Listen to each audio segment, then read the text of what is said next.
Hello everyone and welcome back to Milo Farms. Well, we're out in the shop today and we are doing an oil change on this 2009 Smart Fortwo. This is the model 451 and we are going to be getting the engine oil changed. So we've got the car up on some blocks so it's elevated, we can actually see it. We've got it very warmed up so all the oil is stirred up and everything, and we'll draw our attention to under the car. So you can see right here is the oil filter, and then right here is the oil drain. Since we just purchased this car, we have no idea what kind of oil is in this, so we're going to go ahead and get that out of there and get fresh oil put in it. So first thing we're going to do is take this bolt out right here, which is also the drain plug, and inside of there we should find an oil filter screen, and we want to see how much material might be in it, and then get this drained out. So we'll go ahead and start with that. Sometimes those are very stuck, especially if a oil change shop or something put them back together. So you want to make sure you get that loosened up. I think it's a 24 millimeter if it won't come out with just a adjustable wrench. So under here you should find a copper washer, I believe, and then there should be a screen behind that. You don't want to go ahead and pull that all the way out because you'll have oil shooting absolutely everywhere.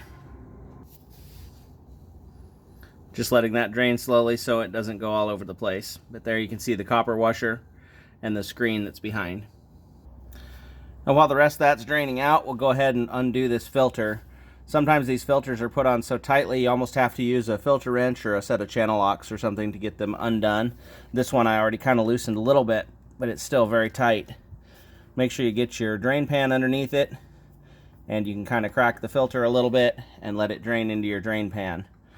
I always like to do that and just let it sit for a little bit, let some of that oil drip, and let things cool down a little bit before I try to finish putting it back together. Looking at this filter and gasket, everything looks good. There's not any debris in that filter or anything, so it looks like it's in good shape and isn't anything very strange floating around in the engine. Went ahead and got the drain plug put back in once it was done dripping, and we'll go ahead and put on the oil filter, and you want to coat the gasket on the oil filter with a little bit of oil. I'll link in the description to the oil and filter options as well, so you can pick those up if interested. There it is all put back together underneath, and so we'll go ahead up top and put the oil back in. Here we are up top, have the oil fill cap right here off, and we'll go ahead and fill that up with approximately 4 quarts of oil. So it's all filled up with oil, everything's good to go. Go ahead and start the car, check for any leaks. Once that's done, shut the car off for a few minutes and check the dipstick, make sure it's in the appropriate area, and everything should be good to go. Last thing we need to take a look at is resetting the oil change light.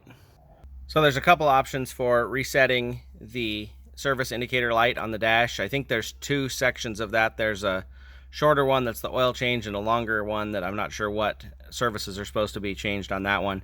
But today we're going to be resetting the short-term oil change one. You can use this button on the dash, and there's a process you can go through. You can look it up on the internet how to do it, but it's kind of complex. So for our application today, we're going to be using a scan tool. So this is an X-Tool D7. It works really well for the Smart 451. They just pushed an update on it, which has caused a couple of bugs, and they're supposed to be pushing out some updates next week or the following that are supposed to correct that issue. But it works really well, and it'll still work right now for resetting the service light, and I'll link to one of these on Amazon if you're interested. But it works really well. I've used it on several vehicles and found issues and fixed them myself. All right, I won't bore everybody with getting into the section of the X-Tool that we need, but you go into the special functions, and you're going to go to the instrument cluster, and I think the one we want is reset of the maintenance interval display at a driving distance less than 250 kilometers. I think that's the right one, but either way we can reset both of them. It's not going to be a big deal. Go here, hit F1, it'll say reset success. If you want to reset the other one, since we're starting this car out fresh, you can do that too. It'll say reset success, everything's cleared up, and you can back out of it. So everything should be good there. And then on the dash, when we start it up, you will see now that there is no service indicator light anymore. That service would be a little tool right down here. So that's what it looks like without it, and everything is good. When that light does pop up, when you first start the car, it will show how long it's overdue on service. But since we just got this car, we reset everything. We'll start out fresh, and I need to do a little more research on what each one of those lights means. But everything should be good, and we'll continue on to the next thing. So hope everybody enjoyed the video. Remember, you can't finish a project without getting started.